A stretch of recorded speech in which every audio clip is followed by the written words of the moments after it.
प्रिय भक्तों, आपको मेरा सादर नमस्कार। आज तुलसी की अमर गाथा में मैं एक और गाथा लेके आया हूँ आपके सामने। इसे सुनिएगा।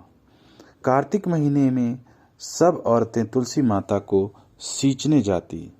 सब तो सींच कर आती, परंतु एक बुढ़िया आती और कहती कि हे तुलसी माता, सबकी दाता, मैं तेरा बिरला सींचती हूँ।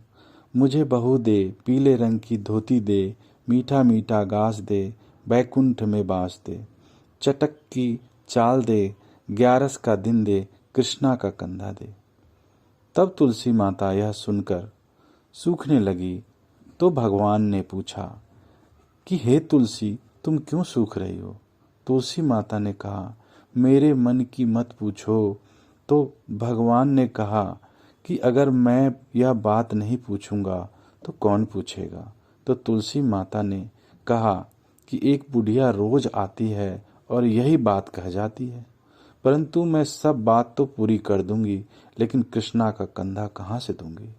तो भगवान कृष्ण बोले कि जब यह मरेगी तो अपने आप कंधा दे आऊंगा, तो बुढ़िया माई से कह दियो। बाद में बुढ़िया माई मर गई। सारे गांव वाले इकट्ठे हो गए और बुढ़िया को ले जाने लगे। तो वह इतनी भारी हो गई कि किसी से भी नहीं उठी।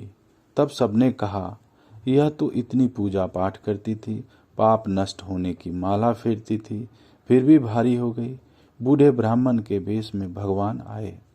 सबसे पूछा, यह कैसी भीड़ है भक्तों? तब आदमी बोले कि यह बुढ़िया मर गई है, पापनी थी, इसलिए किसी से नहीं उठती।